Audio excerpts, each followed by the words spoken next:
नमस्कार. लग्नानंतर होईलच प्रेम या मालिकेच्या आजच्या भागामध्ये मी तुम्हा सर्वांचे अगदी मनपूर्वक स्वागत करते. आजच्या भागामध्ये आपल्याला पाहायला मिळतं नंदिनी आता आर्याचा हात पकडत तिला हॉस्पिटलमध्ये घेऊन जात असते. आर्या खूप चिडते आणि नंदिनीला म्हणते, नंदिनी थांब, काय चाललंय तुझं हे? त्यावेळी आर्याच्या हातातील मोबाईल हा तिथे असणाऱ्या खुर्चीच्या खाली जातो. तर आर्या नंदिनीला म्हणते, नंदिनी एक गोष्ट विसरू नकोस की मी प्रेग्नेंट आहे. तुला कळतंय का? काय चाललंय तुझं?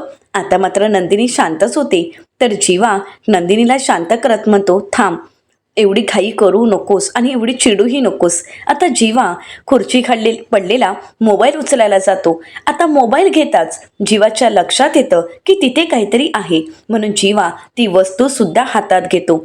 आता ते पैजण हातात घेताच जीवाच्या लक्षात येतं की हे पैजण तर रम्याचं आहे, कारण त्यावर आर नावाचं लॉकेटही असतं. आणि ते लॉकेट पाहताच जीवाला कन्फर्म खात्री असते की हे रम्याचं पैजण आहे. तर जीवा आता आर्याला विचारतो की हे पैजण इथे काय करतंय? तर आर्या म्हणते, म्हणजे? तर जीवा म्हणतो, हे पैजण इथे काय करतंय? तर नंदिनी जीवाला विचारते, तुम्हाला माहीत आहे का की हे पैजण कोणाचं आहे? तर जीवा म्हणतो, हो, हे पैजण कोणाचं आहे हे मला माहीत आहे. हे पैजण रम्याचं आहे. आता मात्र नंदिनीला धक्काच बसतो. नंदिनी म्हणते, काय जीवा, तुम्हाला खात्री आहे का? तर जीवा म्हणतो, हो, कारण रम्याच्या 25व्या वाढदिवसादिवशी पार्थ दादाने तिला गिफ्ट म्हणून हे पैजण दिलं होतं आणि हे तेच पैजण आहे, कारण त्यावेळी हे पार्थ दादा तिला पैजण देत असताना मी समोर होतो. आता आर्या म्हणते, खरंच हे पैजण रम्याचं आहे? तर जीवा म्हणतो, हो, हे पैजण रम्याचंच आहे.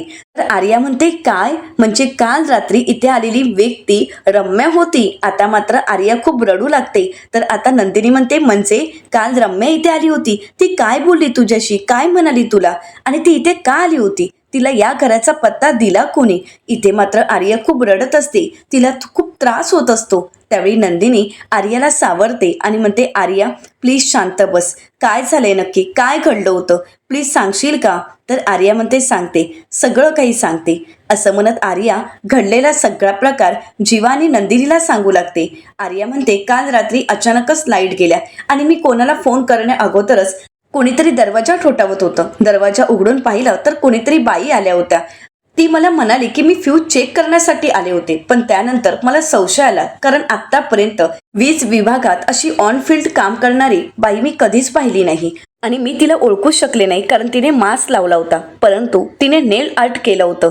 त्यावेळीच मला संशय आला, पण तिने त्यानंतर मला बेशुद्ध करण्याचा प्रयत्न केला. मी तिला थांबवण्याचा प्रयत्न केला, पण शेवटी तिने मला बेशुद्ध केलंच. आणि तिने बेशुद्ध केलं, मी बेशुद्ध इथेच पडले. इथेच हे सगळं काही घडलं.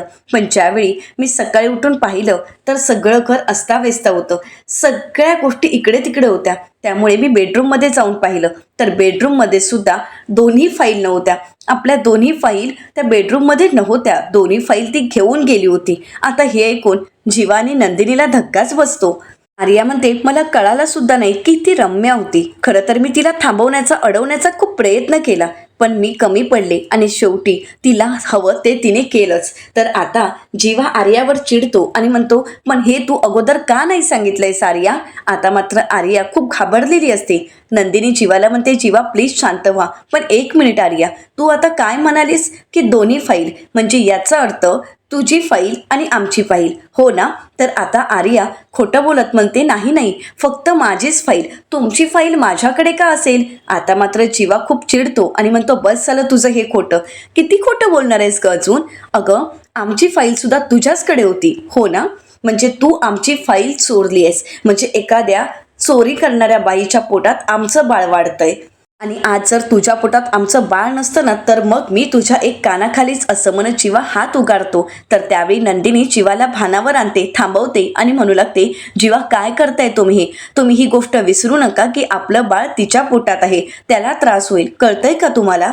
तर जीवा म्हणतो असेल आपलं बाळ हिच्या पोटात, पण खरं सांगायचं तर मला हिचं तोंड बघण्याची सुद्धा इच्छा नाहीये. जी बाई इतकं खोटं बोलू शकते, इतक्या खालच्या पातळीला जाऊ शकते, तिचं मला तोंडही बघायचं नाहीये. खरं तर मला आज पश्चाताप होतोय की हिच्या पोटात माझं बाळ आहे, हिला मी सरोगेट मदर म्हणून निवडलं. खरंच मला खूप पश्चाताप होतो आहे, असं म्हणत जीवा राग व्यक्त करत असतो. जीवा खूप चिडलेला असतो. नंदिनी त्याला शांत करण्याचा प्रयत्न करत असते. नंदिनी जीवाला म्हणते, जीवा प्लीज तुम्ही तिच्यावर ओरडू नका. तर जीवा म्हणतो, मग काय करू सांग ना, अजून किती पाठीशी घालायचंय हिला? प्रत्येक वेळी आपण हिला पाठीशी घालायचं आणि आणि हिने फक्त चुका करत जायच्या, या व्यतिरिक्त ही काहीच करत नाहीये. नंदिनी जीवा खूप चिडलेला असतो. तर आर्या जीवासमोर जात हात जोडत जीवाची माफी मागत म्हणते, चन्मीजे प्लीज मला माफ कर, खरंच माझं चुकलं. तर त्यावेळी जीवा आर्याला प्रश्न करत म्हणतो, हे सगळं काही का कशासाठी केलं होतं? तुला आमचं बाळ आम्हाला द्यायचं नव्हतं का? हाच हेतू होता का तुझा, की हे सगळं काही रम्याने केलंय असं तू सांगतेस, पण या सगळ्यात तू सुद्धा सामील होतीस? तर त्यावेळी आर्या म्हणते, नाही जीवा, जन्मीजे या सगळ्यात माझा काहीही संबंध नाहीये.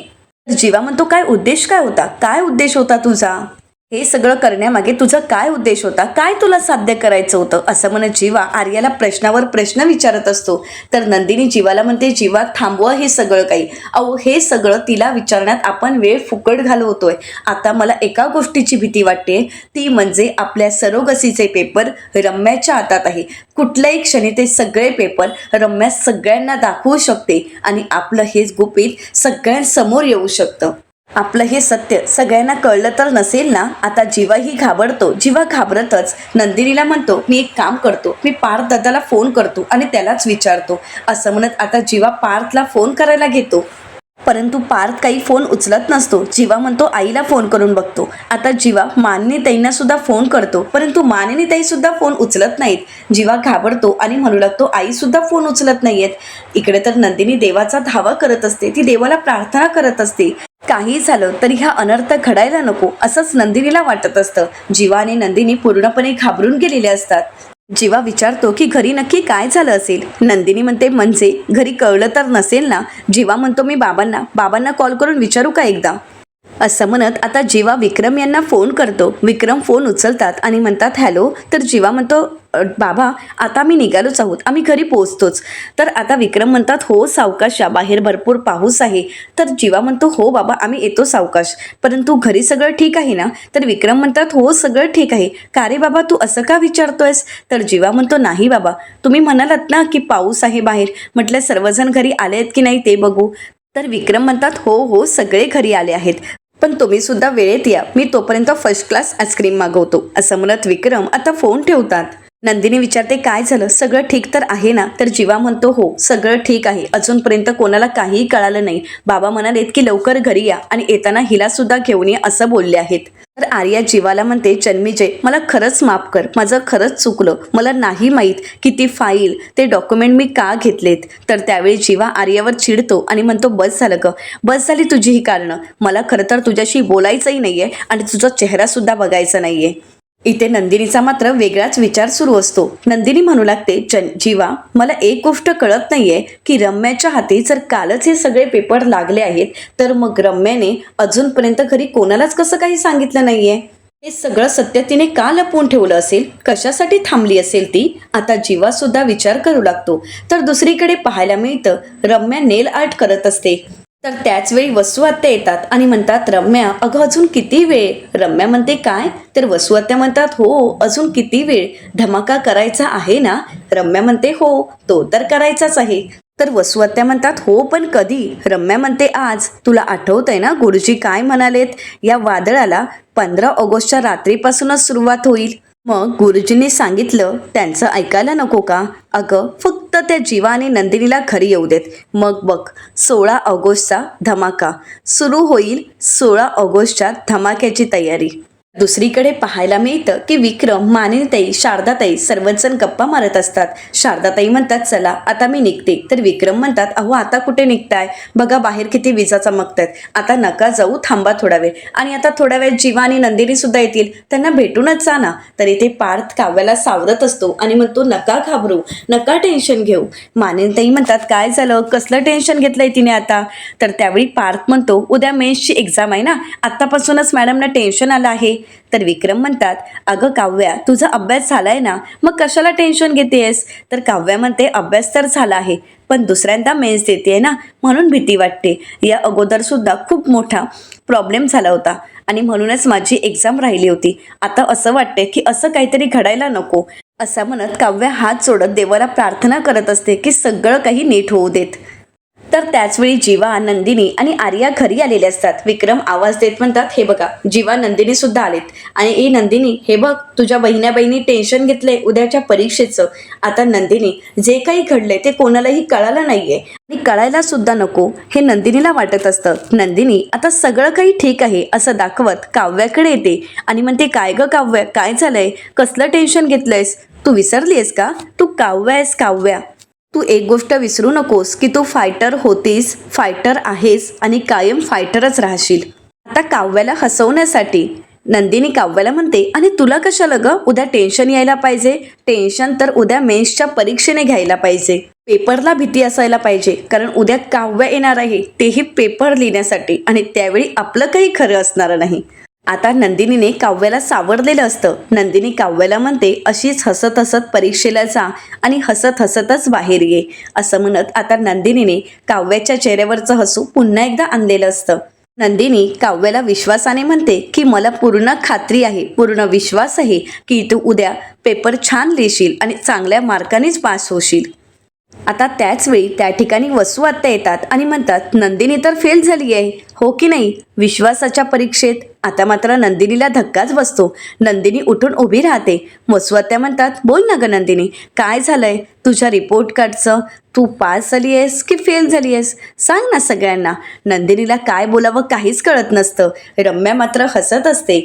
आता वसू आत्या सुद्धा हसू लागतात. आता कोणाला काहीच कळत नसतं. विक्रम वसू आत्यांना म्हणतात, ए वसुताई, काय चाललंय, काय हे सगळं काही? तर वसू आत्या म्हणतात, अरे थांब, सगळं काही कळेल. नंदिनी, अगं बोल ना काहीतरी, बोल. अगं तू बोलल्याशिवाय कसं कळेल कोणाला काही? वसू आत्या नंदिनीला म्हणतात, तू सांगत नाहीयेस पण मी सांगू का? आता नंदिनी वसू आत्यांना काही सांगू नका असं खुणावूनच सांगण्याचा प्रयत्न करत असते. परंतु वसू आत्या आणि रम्या ही संधी सोडतील तरी कशी? दोघंही खूप खुश असतात. तर रम्या वसू आत्यांना म्हणते, आई, अगं तू तिची परवानगी वगैरे मागतेस का? तर वसू आत्या म्हणतात, नाही ग, असं काही नाहीये. रम्या म्हणते, हे बघ आई, तू विसरलीयस का? अगं नंदिनी म्हणजे खरेपणाचं दुसरं नाव. रम्या आता मानिनीताई आणि विक्रम यांना म्हणते, हो ना मामा मामी. आता मात्र विक्रम आणि मानिनीताई काहीच बोलत नाही. रम्या म्हणते, असं असताना मग हिला विचारायची काय गरज आहे?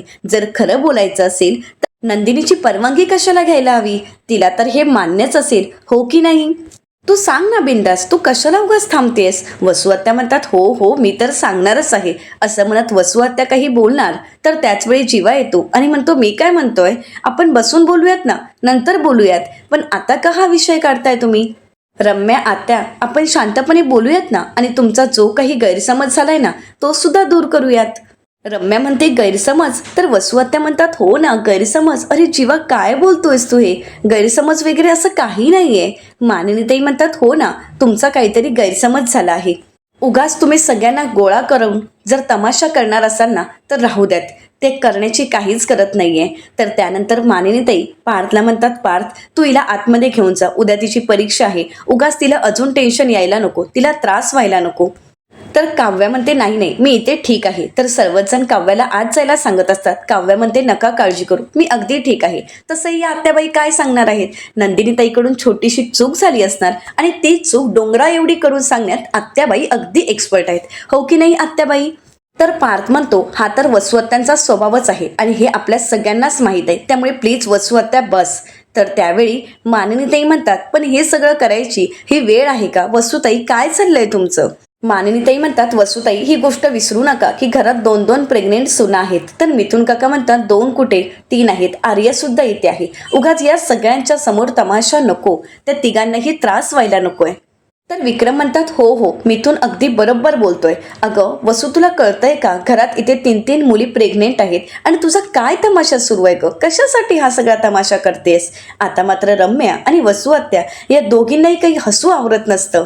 आता नंदिनी वसू आत्यांसमोर हात सोडते आणि म्हणू लागते, वसू आत्या, प्लीज प्लीज हा सगळा काही तमाशा थांबवा. मला माहीत आहे मी तुम्हाला आवडत नाही, आणि तुम्ही मला तुमच्या डोळ्यासमोर बघूनही घेत नाही. पण वसू आत्या प्लीज आता हा तमाशा इथे नको. तुम्हाला मला जे काही बोलायचं आहे, जे काही वागवायचं आहे, जे काही सांगायचं आहे ते प्लीज तुमच्या रूममध्ये सांगा. हवं तर मी तुमच्या रूममध्ये येते. तर इकडे विक्रम मानिनी ताईंना म्हणतात, मानिनी आपली नंदिनी त्या वसूसमोर हात जोडून काय बोलतेय ग.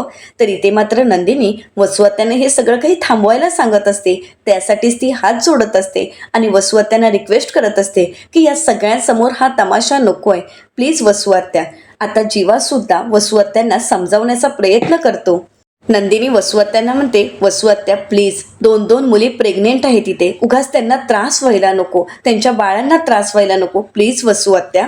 आता मात्र काव्या नंदिनीला म्हणते, ए ताई काय चाललंय तुझं, तू वसू आत्यांच्या समोर हात का जोडतेस, का जोडतेस तू त्यांच्या समोर हात. तर आता काव्या पार्थला म्हणते, पार्थ काय चाललंय ताईचं, ताई का वसू आत्यांच्या समोर हात जोडते. पार्थ म्हणतो, नाही तर काय नंदिनी तुम्ही हात का जोडताय वसू आत्यांच्या समोर. तर इथे जीवा सुद्धा वसू आत्यांना थांबवण्याचा प्रयत्न करतो आणि म्हणतो, आत्या प्लीज हे सगळं काही थांबवू ना, प्लीज सोड ना तो विषय. परंतु त्याचवेळी काव्या म्हणते, 1 मिनिट जीवा थांब, उगाच डिस्कशन करायला नको. काव्या वसू आत्यांना म्हणते, मला माहीत आहे वसू आत्या तुमच्या मनात जे विचार आहेत ना ते बोलल्याशिवाय तुम्हाला चैन पडणार नाही. त्यामुळे प्लीज तुम्हाला जे काही बोलायचं आहे ना ते बोला आणि बोलून मोकळ्या व्हा. काय आहे ना, तुमच्या मुली इथे मी, आर्या आणि नंदिनीताई 3 खमक्या आणि खंबीर मुली उभ्या आहोत. त्यामुळे आम्ही डगमगत नाही आहोत. तुम्हाला जे काही बोलायचं आहे ते बोलून मोकळ्या व्हा. वसू आत्या म्हणतात, खरंच. तर काव्या म्हणते, हो खरंच, तुमच्या वायफळ बोलण्यामुळे आमच्यात काही फरक पडणार नाहीये. त्यामुळे तुम्हाला जे बोलायचं असेल ते बोलून मोकळे व्हा. काव्याला खूप त्रास होत असतो. वसू आत्यांना काव्या हात जोडत म्हणते, बोला आणि मोकळ्या व्हा एकदा. तर इथे सगळ्यांनाच काव्याची काळजी वाटत असते. पार्थ काव्याला म्हणतो, काव्या प्लीज शांत व्हा, तुम्ही स्वतःला त्रास करून नका घेऊ. तर पार्थ म्हणतो, वसू आत्या तुला जे काही बोलायचं आहे ना ते बोल आणि मोकळी हो बरं. तर विक्रम म्हणतात, हो वसूताई जे काही बोलायचं असेल ते बोल आणि एकदा मोकळी हो, म्हणजे तुझ्याही जीवाला शांतता मिळेल. आता नंदिनी थांबवण्याचा प्रयत्न करत असते. तर वसू आत्या म्हणतात, नाही नाही तुमचा गैरसमज होतोय, तुम्ही सर्वजण मला कितीही थांबवण्याचा प्रयत्न केलात तरी सुद्धा मी आज सत्य सगळ्यांसमोर सांगणारच आहे. आणि तसंही या काव्याला चुकीचं ठरवताना मला जो काही आनंद होतो ना त्याला या जगात तोड नाही, असं म्हणत वसू आत्या खूप आनंदाने हे सगळं काही बोलत असतात. त्या आनंद व्यक्त करत असतात, कारण सगळ्यात महत्त्वाचा पुरावा आता वसू आत्या आणि रम्याच्या हातात असतो. वसू आत्या रागानेच काव्याकडे पाहतात आणि म्हणतात, 1 नंबरची आगाऊ मुलगी ही. आणि काय ग काव्या तू काय म्हणालीस आता, मी नंदिनीताई आणि आर्या 3 खमक्या खंबीर आणि स्ट्रॉंग मुली प्रेग्नेंट बायका इथे समोर आहोत, तुम्हाला जे बोलायचंय ते बोला. वसू आत्या काव्याला म्हणतात, नाही ग काव्या तुझा हिशोब चुकतोय. हो काव्या अगं तुझा हिशोब चुकतोय, कारण आत्ता या क्षणी या घरात 3 नाही तर फक्त 2च बायका प्रेग्नेंट आहेत. आता मात्र कोणाला काहीच कळत नाही. विक्रम विचार करत म्हणतात, 2च, कोणालाच काही कळत नसतं. तर त्यावेळी आता वसू आत्या म्हणतात, विक्रम मानिनी गंमत आहे बरं का, म्हणजे बघा ना या तिघींपैकी एक मुलगी प्रेग्नेंटच नाहीये. आता मात्र सर्वांनाच धक्का बसतो. सर्वजण उठून उभे राहतात. विक्रम म्हणतात, काय. तर वसू आत्या म्हणतात, हो विक्रम मी खरं बोलतेय. तर त्यावेळी काव्या म्हणते, आत्याबाई तुम्ही काय बोलताय हे. वसू आत्या म्हणतात, हो काव्या अगं मी जे बोलते ते अगदी खरं आहे. काव्याला वाटत असतं की आर्या खोटं बोलतेय आणि म्हणूनच आपल्या नंदिनीताईवर विश्वास ठेवत ती आर्याला प्रश्न करत म्हणते, आर्या तू प्रेग्नेंट नाहीयेस. आता मात्र आर्या डोळे बंद करून शांत बसून असते, कारण जे काही होत आहे त्याचा आर्यालाही त्रास होत असतो. आर्या काहीच बोलत नाही. तरी सुद्धा काव्या आर्याला म्हणते, आर्या तू आम्हाला असं का सांगितलंस की तू प्रेग्नेंट आहेस. मात्र रम्या काव्याला म्हणते, काव्या अगं हा काय प्रश्न आहे, नाही म्हणजे तुझंही बरोबर आहे, प्रेग्नेंट नाही आहेस किंवा खोटी प्रेग्नेन्सी आहे असं म्हटल्यावर तू नंदिनीकडे बघणारच नाहीस, कारण तुझ्या ताईवर पूर्ण विश्वास आहे ना. कारण तुम्हा सगळ्यांना असंच वाटतं आपली नंदिनी कधी खोटं बोलतच नाही, हो की नाही. असं म्हणत आता रम्या नंदिनीच्या पाठीवर हात ठेवत तिची पाठ ठोपटावत सगळ्यांशी बोलत असते. इथे मात्र नंदिनी पूर्णपणे कोलमडून गेलेली असते. तिला काय बोलावं काहीच कळत नसतं. ती खूप रडत असते. वसू आत्या आणि रम्या यांनी या सगळ्याचा खेळ मांडलेला असतो. वसू आत्या म्हणू लागतात, रम्या इथेच तर खरी मज्जा आहे. आता मात्र शारदाताई हे सगळं काही थांबवण्याचा प्रयत्न करतात. वसू आत्याला म्हणतात, वसूताई प्लीज हे सगळं काही बस करा ना. तर वसू आत्या म्हणतात, का बस करू शारदा, सांग ना हे सगळं काही मी का थांबवायचं. शारदा, अगं खरं काय आहे हे सगळ्यांसमोर यायला नको का? विक्रम, मानिनी, पार्थ, काव्या, मिथून, ऐकताय ना? सत्य एक वेगळंच आहे जे कोणालाच माहीत नाहीये. आणि हो, मी जे काही बोलते ते नीट ऐका हा. तुम्हा सगळ्यांची लाडकी, सर्व गुण संपन्न असणारी तुमची ही नंदिनी फेल ठरली आहे. आणि मानिनी, तू काय बोलतेस ग? तुझी ही नंदिनी म्हणजे तुझ्या दारातली तुळस आहे असंच बोलतेस ना? अगं पण तुझी ही नंदिनी तुळस कसली, निवडुंगा ही निवडुंग असं म्हणत वसुहत्यांनी आता नंदिनीच्या बाबतीत खूप मोठं सत्य सगळ्यांना सांगायचं ठरवलेलं असतं. आता सगळ्यांनाच खूप राग येत असतो. विक्रम म्हणू लागतात, ए वसुताई, बस बस झाले ग हे तुझे सगळे तमाशा. नक्की तुला काय बोलायचंय ते बोलून टाक. काय झालंय तुझ्या मनात? नक्की कसली खंत आहे, कसला गैरसमज आहे? जे काही असेल ते बोलून मोकळे हो. वसुहत्या म्हणतात, बोलून कशाला, करूनच दाखवते ना असं म्हणत वसुहत्या आता नंदिनीच्या पोटावर जोर जोरात मारू लागतात. सगळेच जण घाबरतात. पार्थ मोठ्यानेच म्हणतो, ए वसुहत्या काय करतेस? या सगळ्याने नंदिनीला खूप त्रास होत असतो. काव्यालाही त्रास होत असतो. काव्य हे सगळं काही थांबवण्याचा प्रयत्न करते. नंदिनी सुद्धा हे सगळं थांबवण्याचा प्रयत्न करत असते. तर काव्या खूप चिडते आणि म्हणू लागते, आत्याबाई काय चाललंय तुमचं? का तमाशा करताय सगळा? तर वसुहत्या म्हणतात, ओरडू नकोस, काही घाबरण्याची गरज नाहीये. आणि हो, काव्या, एक गोष्ट लक्षात ठेव, तू ओरडलीस ना तर तुझ्या पोटातील बाळाला एक वेळ त्रास होईल. पण ही नंदिनी कितीही ओरडली, तिला कितीही त्रास दिला तरी सुद्धा तिला त्रास होणार नाही. तिच्या पोटातील बाळाला इतका सुद्धा त्रास होणार नाही असं म्हणत वसुहत्यांनी आता नंदिनीचं सत्य सगळ्यांसमोर आणायला सुरुवात केलेली असते. गुरुजींनी सांगितलेल्या वादळाची सुरुवात झालेली असते. वसुहत्या जोरातच नंदिनीच्या पोटावर मारतात आणि म्हणू लागतात, मुळात हे पोटच रिकामी आहे. मुळात तुम्हा सगळ्यांचा गैरसमज होतोय, कारण या पोटात बाळच नाहीये. आता मात्र आर्या सगळ्यांनाच धक्का बसतो आणि यात सगळ्यात जास्त त्रास काव्याला होत असतो. काव्या तिथेच पूर्णपणे ठक्क होते. पार्थ काव्याला सावरतो आणि मात्र काव्या नंदिनीकडे पाहत असते. आपल्या नंदिनीताईच्या बाबतीत वसुहत्यांचं हे बोलणं, त्यामुळे काव्या पूर्णपणे बिथरून गेलेली असते. येणाऱ्या पुढील भागामध्ये आपल्याला पाहायला मिळतं, वसुहत्या सगळ्यांना म्हणतात, विक्रम, मानिनी या नंदिनीचं मिसकॅरेज खूप अगोदरच झालं होतं, परंतु या दोघांनी ही एवढी मोठी गोष्ट आपल्यापासून लपवून ठेवली होती. हे सत्य त्यांनी लपवून ठेवलं होतं. आता वसुहत्या मानिनीताईंना म्हणतात, मानिनी, आत्ताच्या आता तुझ्या या सुनेला जा विचार. मानिनीताई पुढे येतात आणि हात असा काही उगारतात, सणसणीत समोरच्या व्यक्तीच्या कानाखाली मारतात. पण गंमत इथे खरी आहे की नक्की मानिनीताईंनी कानाखाली कोणाच्या मारली? तर हे पाहण्यासाठी चॅनलला नक्की सबस्क्राईब करा. येणाऱ्या पुढील भागात आपल्याला हे पाहायलाच मिळणार आहे. अशाच मालिकेचे नवनवीन अपडेट पाहण्यासाठी चॅनलला नक्कीच सबस्क्राईब करा. आजचा व्हिडिओ तुम्हाला कसा वाटला हे कमेंट करून नक्कीच कळवा. आजचा व्हिडिओ जर आवडला असेल तर व्हिडिओला लाईक करायलाही विसरू नका. व्हिडिओ पाहिल्याबद्दल तुम्हा सर्वांचे अगदी मनपूर्वक धन्यवाद.